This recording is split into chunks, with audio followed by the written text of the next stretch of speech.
tuguti nga awitan ko ang akong higala ug ay awit sa gugma may tungod sa iyang parasan.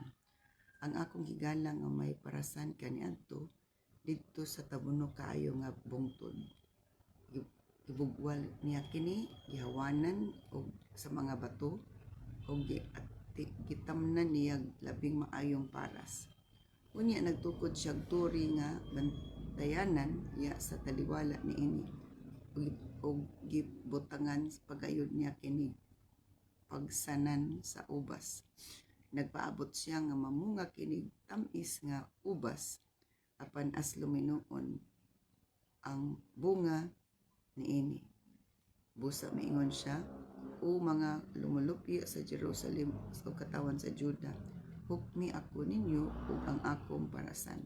Unsa pa man di ay ang angay kong buhaton sa akong parasan nga wala pa nako mahimo.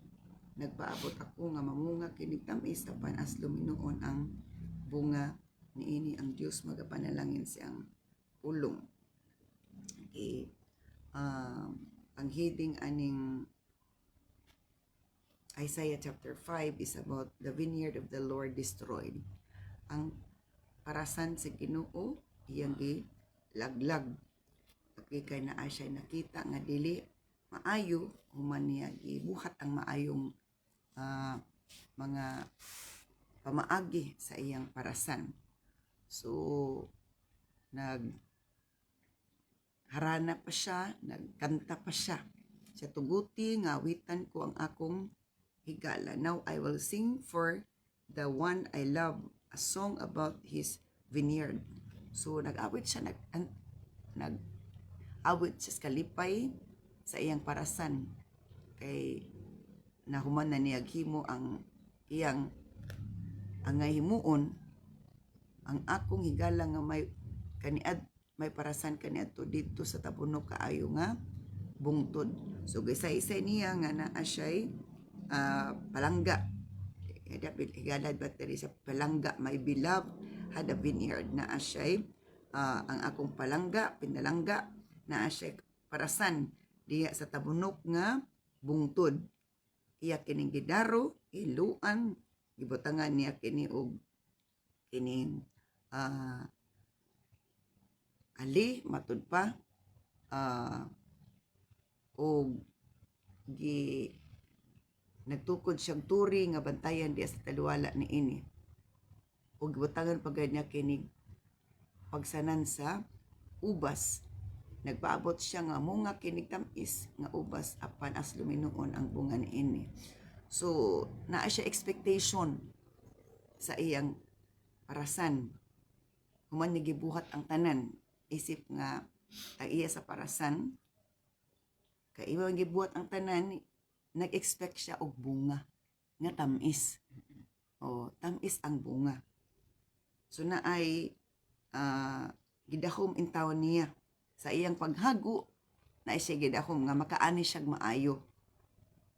Pero ang naitabo, ang bunga nga tamis nga iyang gidahom, nahimo manoon nga sa Bisaya aslum, pero sa English pa is bitter. Nahimong kanang pait or aslum, pwede na nga na. Og nangay siya og kining tambag sa katawan sa Juda ug Jerusalem. Sa tabangit ko ninyo og kining advice. Unsa pa may akong buhaton sa akong parasan nga wala nako nahimo. Nag-expect ako og tamis nga bunga apan ang iyang bunga hinuon is aslum or dili maayo, opposite. O in verse 5 ingon dinhi, karon sultian ko kamo kung unsay buhaton ko sa akong parasan. So sa verse 3 nagonsulta siya sa makatawan sa Jerusalem ug Juda. sa iyang mahitungod siyang parasan. Unsa pa ba kuno iyang buhaton nga wala niya nabuhat, nagibuhat naman kinitanan ngano man kuno nga nag-expect siya og sa nagdahom siya tamis, aslom ang iyang na aslom no ng bunga. So naay pag-abot sa verse 5, nagsalti siya unsa iyang buhaton. Karon sultian ko kamo kun unsa ibuhaton ko sa akong parasan. Kuhaon ko ang kural ni ini, lumpagon ko ang paril ni ini. So kuhaon, it means wala nay protection. Ang iyang parasan nga iyang gihaguan, nga iyang gikural para ma-protect sa mga kining dautan, ingon siya iya nang kuhaon ang kural, lumpagon ang pader, ang protection. Kuhaon na ang protection, it means any protection. He removes the protection. And then, aron unon kini og tamak-tamakan sa mga mananap. So dili na siya mangilabot, nalain na siya. Kung ang Ginoo masuko kay ang iyang paghago murag walay gipaingnan, mo kuan pod siya, mo biya siya, mo pasagad na lang siya kung dili ta himo og maayo nga gi-expect sa Ginoo sa atoa. Naghago siya ayo para sa kaayuhan siyang parasan sa iyang mga katawhan. So iya na kuhaon ko ang protection. Pasagdan ko na lang kini, dili ko na pulungan ang mga sanga o habukan ang punuan niini ug manubo libot niini ang mga tunokong sagbot unya manduan ko ang panganod nga dili na kini paulanan. So in verse 6, dili na ang Ginoo manginlabot, pasagdan na niya. Dili na niya pulungan. So wala na, dili na siya magpulong, di na siya mag-effort, di na siya buhat sa iyang buluhaton. So di na pulungan, di na niya, pasagdaan na lang niya. Pasagdaan na lang niya katawan nga dili magpatuo sa iya ka. Ug dili po niya habukan ang punuan niini. Wala na siya kuan, pakialam. Unya kay wala man siya pakialam, manubo libot niini ang mga tunokong sagbot. So di na po niya limpyuhan. Wala na cleansing. Pasagdaan na lang kiniya. Kay nasuko siya, naglagot siya, nalain siya nga grabe ang hago niya, pero wala siya maabot, wala siya maani nga maayo. Kung sa kuan pa, mag-uumag nga alakansi siya, grabe na niyang paningkamot. So nga na ang Ginoo grabe na ning kamot nga namuhat sa atong kinabuhi, namuhat sa katawan sa kinabuhi sa katawan sa Israel, para sa ato gyapon kung wala siya ma-expect nga maayos atong kinabuhi, mangluod pod siya, masuko siya, ug mubiya siya, pasagdan na lang ta niya. So nga na gyapon ang sitwasyon karon.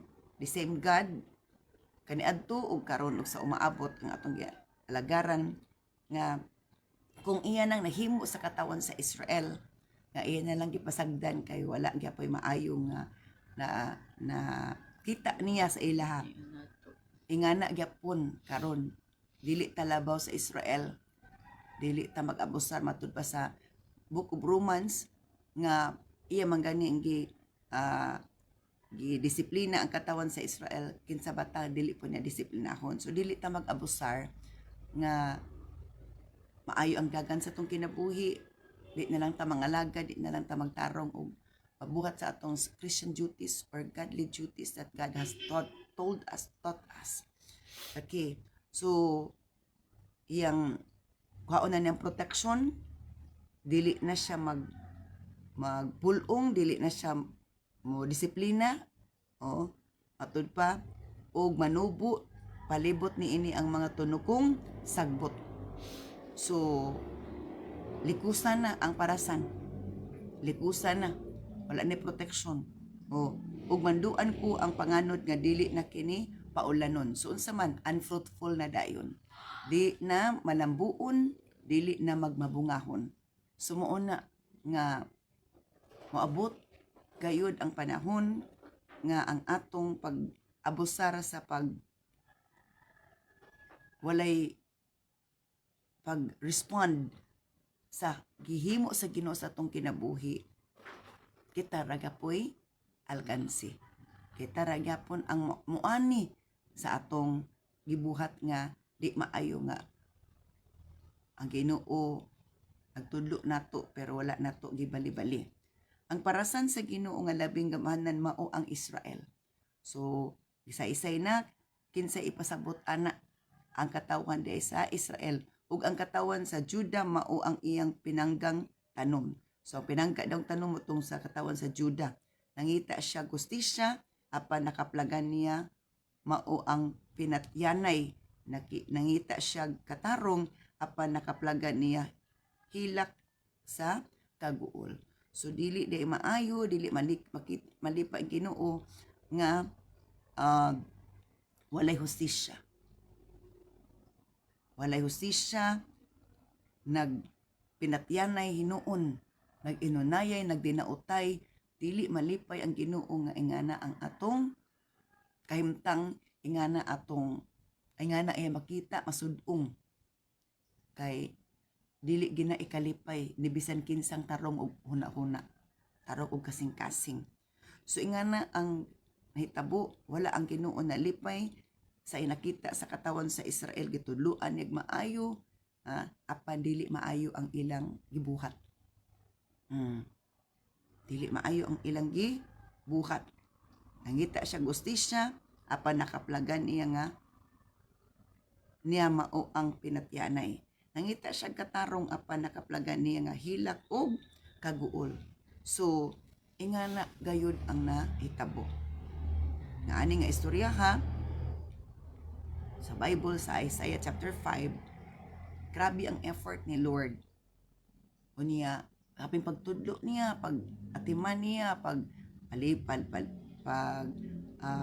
pag-protect. Grabe yun. Pero ang mga katawan sa Israel is wala na nag-respond sa Ginoo. Wala nila gibali-bali ang effort sa Ginoo. Nagpadayon sila sa kagalingon nilang mga kagustuhan. Tungod kay na-deceive na sila sa kaaway. Nalimbungan na sila sa kaaway o nagpagamit gid sila sa kaaway. So unsay nahitabo? Alaot ingon pa diri sa verse 8, alaot kamong mangilog og mga balay ug kaumakan hangtod nga mainyo ang tanan ug wala nay laing magtikaw-tikaw sa nasod. So kana mga tao nga dautan nga mangilog og balay, manghilabot og dili ilang gamit, dili gid ikalipay sa Ginoo. Dili gid ikalipay sa Ginoo. Ingon dinhi alaot ang madangatan nga mangawkaw ta sa ubang mga butang para lang naatay butang o ang Ginoo nakita man jud sa tanan natong binuhatan. So ingana nga kayumtang unsay pasabot ana naadi gyapon kunoy anak sa Ginoo nga ingana ang binuhatan. Mangawkaw, manghilabot og mga butang nga dili gyud gikalipay sa Ginoo kawa gina gitudlo sa Ginoo. Pero sa iya sa yawa sa iya kaaway mao jud na ang gitudlo, manghilabot, mangawkaw aron nga naay imuha. Nakadungog ako nga maingon ang Ginoo nga labing gamahanan, daghang balay nga mahimong biniyaan, wala na unyay magtikaw-tikaw sa dagko og matahom nga mga balay. So verse 9 ingon pa sa pulong sa Ginoo nga nadunggan kahit sa Ginoo sa kalangitan nga daghan mga balay is biniyaan na og mga beautiful mansions matud pa will be empty. Nga naman nga na mahitabo. Gitugot na sa Ginoo tungod kay Ginoo wala na lipay. Bisan pagdaghan imong balay, pagdaghan po kagabuang, maabot ang panahon nga wala gapoy madawdaw. Kung dili is kasakit, kagulanan tungod kay ang Ginoo dili muhatay natong kalipay, kalinaw kung atong binuhatan dili maayo. Wala ni hisubay sa pagtulunan nga gitudlo sa Ginoo nga maginabuhi tang matarong, maginabuhi tang manadukon sa Ginoo nga dili ta manggilabot sa mga butang sa uban, di ta manglupig sa atong isig katao. Okay. So unsay nahitabo? Adunay kaalautan nga mahitabo. Oh, alautan. So motong katong mga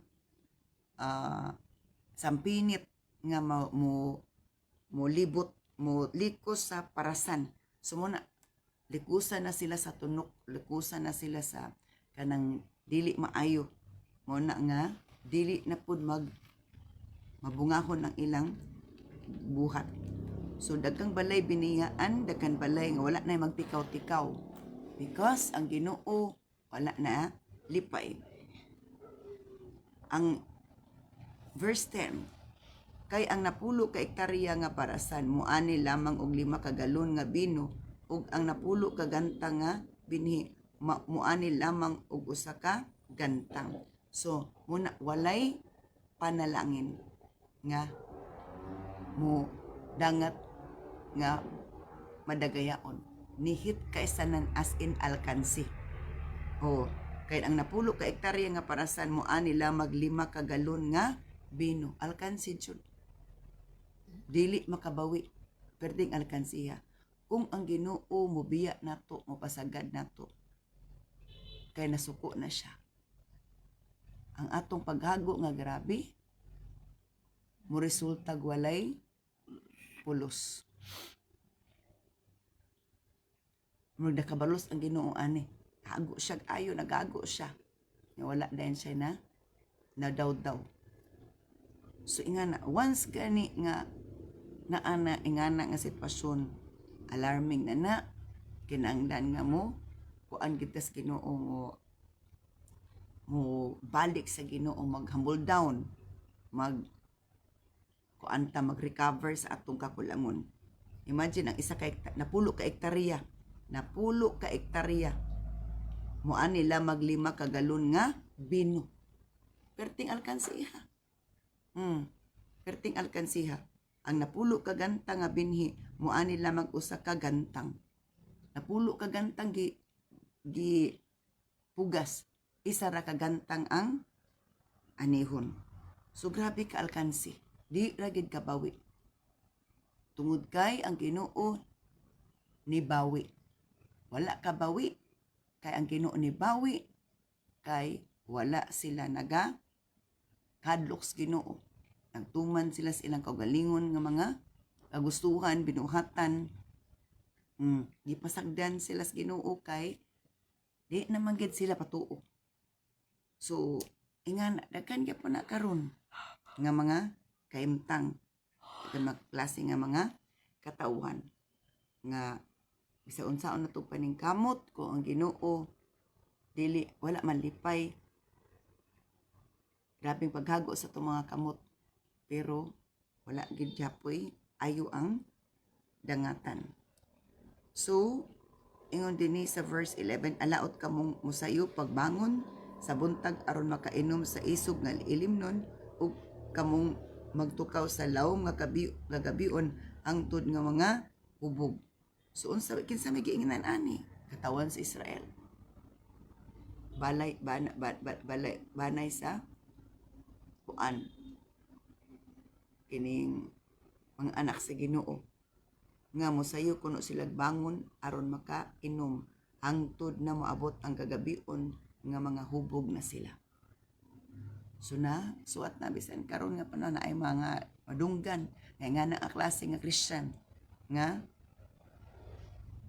nangahubog na, gi-enjoy nila ang blessing, gi-enjoy nila Pero ang sino, alaot ang ilang dangatan. Alaot. Dili maayo ang dangatan sa ilang kinabuhi o sa ilang panginabuhi. Nasuko na ang Ginoo. Verse 12. Sa inyong mga kumbira, anaa ang lira, ug alpa, tambor, plauta, ingon man ang bino. Apan wala ninyo panumbalinga ang mga buhat sa Ginoo. Ug wala ninyo tanawa ang iyang mga gihimo. So ang Ginoo nanudya na. Nag-enjoy mo, pertigi ninyong kalipay, gamit pa mo mga musical instruments. Atod pa, apan wala ninyo panumbalinga ang buhat sa Ginoo, ug wala ninyo tanawa ang iyang gihimo. Gibali wala ang effort sa Ginoo. In verse 12, matod pa sa pulong sa Ginoo. Enjoy gid sila, gi-enjoy gid nila ang ilang kinabuhi. Sila ragyoy nalipay, ang ilang kalipay gikasubo sa Ginoo. Na ay kalipay sa katawhan, diris kalibutan, as in lipay gid sila. Pero gikasubo di ay sa Ginoo. Ingana. Naapoy opposite side. Naapoy makatawan, nagsubo. Kay nakasabot sa kahimtang sa kalibutan, nagampo na malandong o gikalipay sa Ginoo na nga kasub-anan sa katawhan nga nasubo kay naguol sa kahimtang og nagampo, nagapangaliw po si Ginoo, gikalipay na. Pero ang mga taong naglipay-lipay nga wala nagtagad sa pulong sa Ginoo, gilimtan nila ang Ginoo kay gi-enjoy nila ang panalangin. As in too much enjoy, gikagulan sa Ginoo, gikalagutan sa Ginoo. Mo na ang sino nagdeclare na Ginoo, alaot sila nga ingana ang ilang una-una ilang binuhatan, ilang gisulti. Busa tungod sa inyong pagdumili sa pagsabot, nabihag kamo ang tinamod ninyong mga tawo nangamatay sa gutom ug ang katawan naganto sa labihang kauhaw. So mao na ang silot nga gi-deklarar sa Ginoo nga kadtong nagdumili sa pagsabot, wala ka sabot matud pa sa pulong sa Ginoo, wala sila naka ilas Ginoo. So my people will go into exile far away. Ang akong katawan mabihag gayud udalon sa layo na sila sa Ginoo, nabihag na sila sa kaaway. Naagya po na karon kung unsa gibinuhatan sa Israel kaniadto nga nabuhat karon sa mga non-Israelites people, ingana gyapon nabihag na, tugutan niya mabihag dalon sa kaaway because they do not know me or they lack knowledge of me. Kay nagkulang sila sa ilang kay balo kanako nganong kulang, wala na sila naminaw, wala na sila nagpatuo. So kung dili ta maminaw, dili ta mo patuo, mabihag tas kaaway. Kay kato protection, wala na protection. Di na ang Ginoo mangilabot mo protect. Mo to ganina ang padir lumpago niya, wala na protection. Wala na protection mo ni ang isa-isa diri sa kining Isaiah 5 sa primero nga iya nang lumpagon ang pader, wala na protection, tugutan niya nga ang mga kaaway ubihag nila. Okay, ug kadtong mga inila magutman, sumabali na dayon ang sitwasyon, ang ilang abundansya magutman na sila. Abundansya sila sa una, apan maabot ang panahon magutman na sila. Okay. Og ang mga tao mga matay sa kagutom og kauhaw. I-close ni Lord ang panalangin. I-close ni Lord ang panalangin. Verse 14.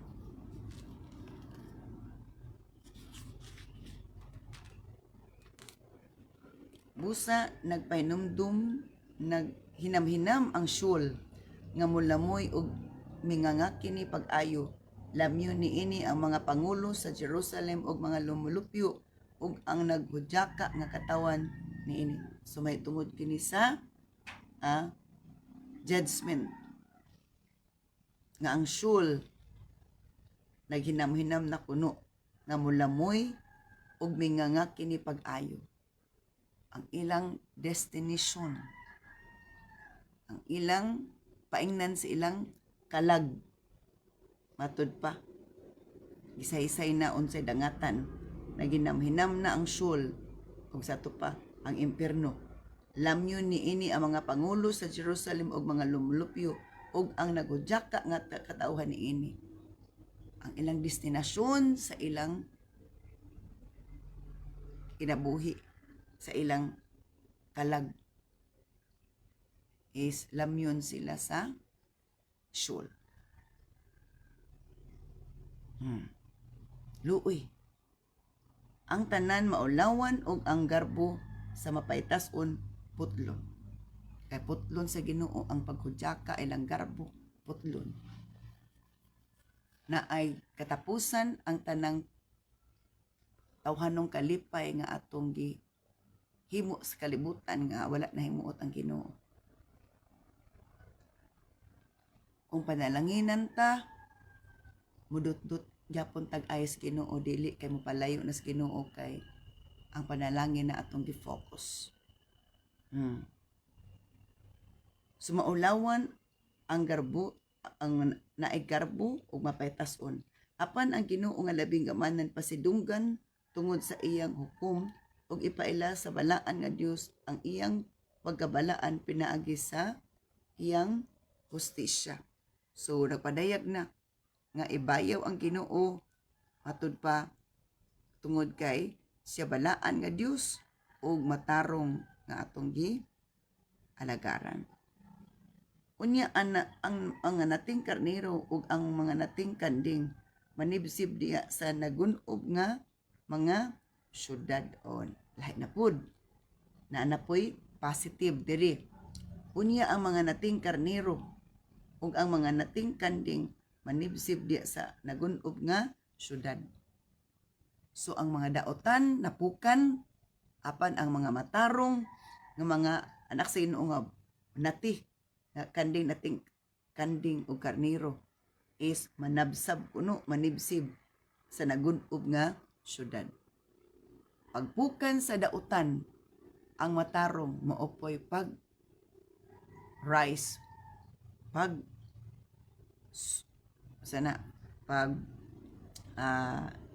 subang. Alaot kamong naulipon sa sala. Ingon dinhi. Gisaysay na nga alaot kadtong naulipon sa sala. Unsa man nga sala na makak.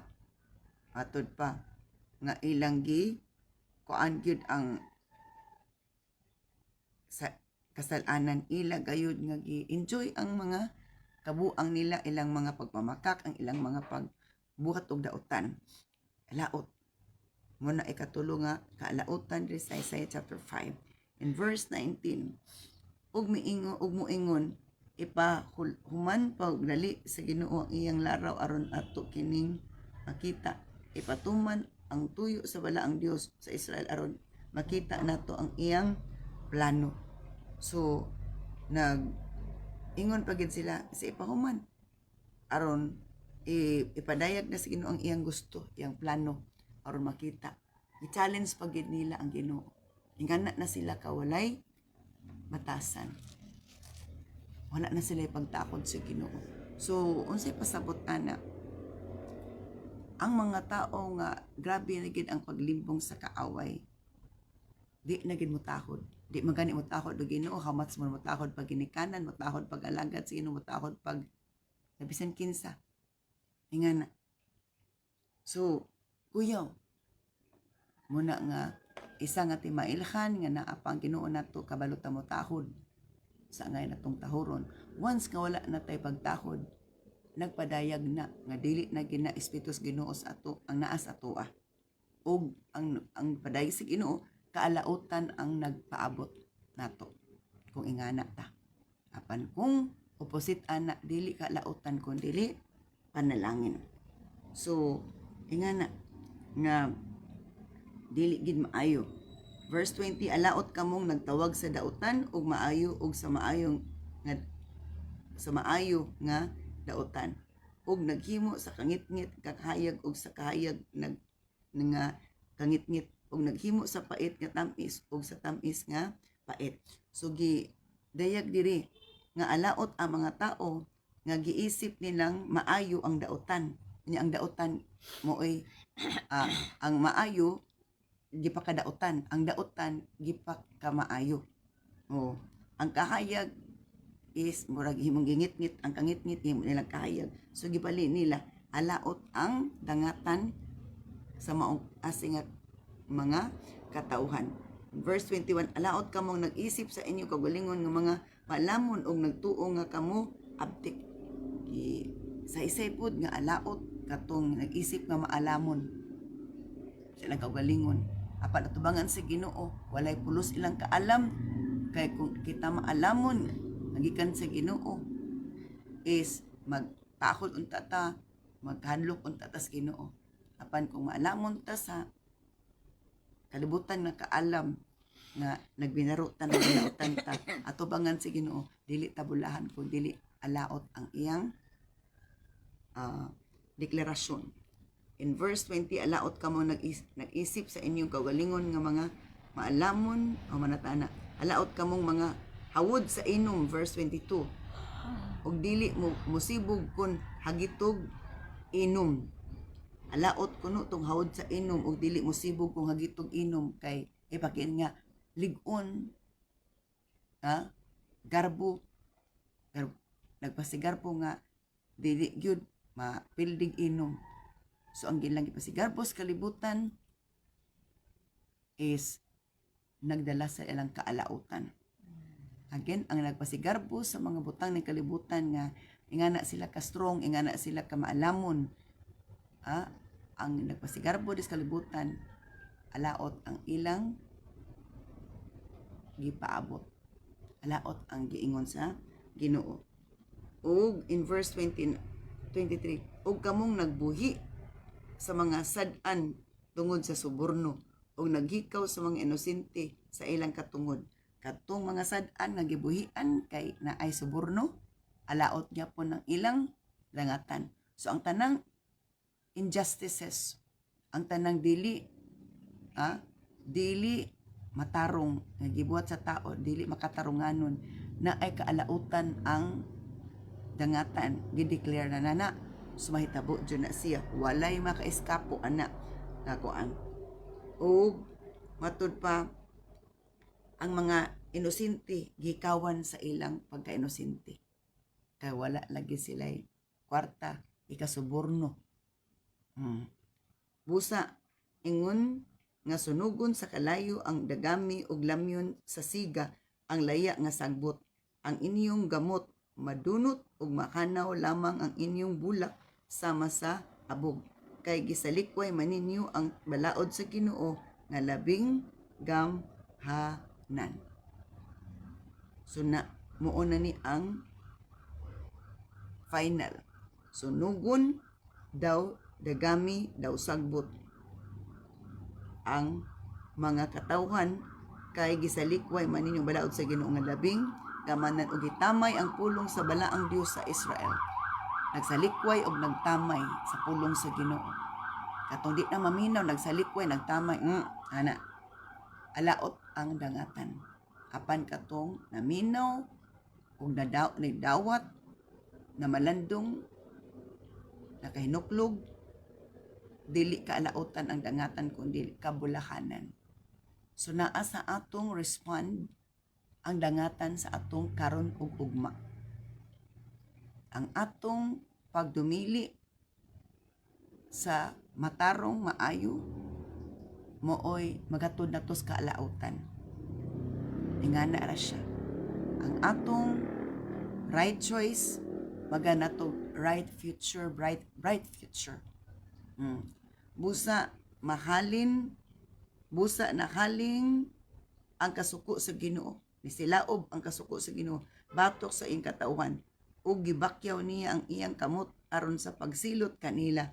Nauyog ang kabukiran ug ang ilang mga minatay na hibilin sama sa mga sagbot nga anaa sa taliwala sa kadalanan, apan bisan pa niining tanan dili gyapon mapuypoy ang kasuko sa Ginoo ug bakyawon gyapon niya ang iyang kamot. So grabe na gid ang kapungot sa Ginoo ani. Ang mga minatay kuno sama sa sagbot nga naa sa kadaliwala sa kadalanan pertinang gitugutan gid niya nga mahitabo na kay ang Ginoo nasuko man nibiya na sa kata wala na si protection katong ang pader iya nang gilumpag, wala na protection bisan kinsang mosulong, bisan kinsay mo atake, gawas nun na silang mo atake kay ang Ginoo nibiya na wala na nagprotect sa katawan sa Dios. Bisan paniining tanan dili gyapon mapuypoy ang kasuko sa Ginoo ug bakyawan gyapon niya ang iyang kamot. So wala na ipakialam si Lord. Magatag siya usa ka ilahnan alang sa usa ka layong nasud ug tagpuyan niya kini gikan sa kinasuukang bahin sa kalibutan ug muduol kini sa labing madali. Iyang suguon ang mga lain nga nasud para mosulong sa iyang katawhan para nga sila silutan kay ang Ginoo nasuko nila. Wala kanilay kapuyan o madagma, walay magduka o matulog, o dili nila luagan ang ilang mga bakos, o walay mabugto nga higot sa sandalyas. So nga na ang kaaway nga gamiton sa Ginoo, dili kapuyan, dili madagma, dili magduka o matulog, ilang buhaton gyud ang ipabuhat sa Ginoo sa ila ngadto sa katawan sa Ginoo nga nagtamod sa pulong, wala nagtamod kay di sila ganahan kay gibadlong sila. Talinis ang ilang mga udyong o gibingat ang ilang pana, ang kuko sa ilang mga kabayo sama sa bato nga lagit ug ang mga ligid sa ilang mga karwahe sama sa alimpulos. Ingana sila ka makalilisang ng mga kontra nga mga tao nga mo sulong sa katawan si Ginoo, gipadayag ana ang kapungot sa Ginoo. Gipadayag ang ilang kapungot namoy nagpadayag sa kapungot sa Ginoo nga gitugot na sa Ginoo kay napungot na gid ang Ginoo. So dili kita mag-abusar sa kaayo gugma sa Ginoo. Mintas kitagaan ta og kay gayunan ato ng tagaan og panahon nga diin mo respond ta. Sama sa liyon ug sa nating liyon ang ilang pangulob. Kuyaw kuno kay sila murag liyon nga ganglob. Mungulob sila og dakpon ang ilang tukbunon. Ilang dakpon ang tukbunon. Dadon nila kini sa layo ug wala nay makaluwas niini. Mato atong ganina sa early sa chapter 5 sa Isaiah. Lumpagon niyang pader, wala nay protection. Kung kinsay mosulong nila, magmanampuson kay wala na pader, wala na mo panalipod, wala na Ginoo magpanalipod. O inigabot ni adtong adlaw, nguluban nila ang Israel sama sa dinahunog sa Israel. Ug kun ang usa ka tawo mutan-aw sa yuta, makita niya ang kangit-ngit ug kasub-anan ug ang kahayag mungit-ngit tungod sa mga dagom. So naay makasud-ong niini nga panghitabo o makita ang kangit-ngit ug kasub-anan, kuyaw gayud ang dangatan. Dili na makapalipay kundi makapasubo, makapaguol. Kay ang Ginoo nasubo ug naguol. Kay wala gyud ang iyang katawhan nagbali-bali sa iyang mga pagtulunan, busa wala na pud sila gibali sa Ginoo tungod kay nasuko ang Lord. Nga na igsuon, dili ta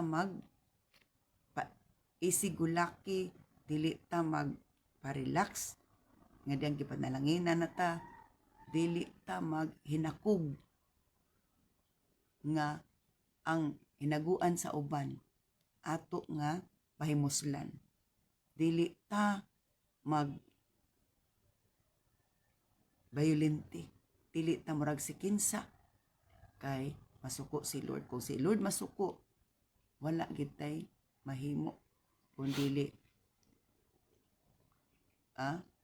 mapukan jud, wala gyud ang tanang kabtangan nga nangakuha tungod sa dili maayo nga pamaagi. Baalag wa tay butang nga mga nindot basta tinarong ang atong pagpangalagad sa Ginoo, tinarong ang atong pamuhat is kalibutan. Wala tay kaalautan nga atong atubangon ko dili kabulakanan. Blessed ta, i-bless ta ni Lord, dili kaalautan ang dangatan nato. Wala ayaw og kaguol kung wala kay ingana mga butang, dili nga na kayo butang lipaya, pahimuti ang Ginoo para maayo ang dangatan sa imong ugma. Karon og ugma, ang Dios magapanalangin siyang pulong. Hallelujah, mag-ampot ta. Tuslo ka lang to sa tuslo ito nga. Hallelujah. Salamat Lord. Kanang circle. Salamat o Dios sa imong kaayog magrasya.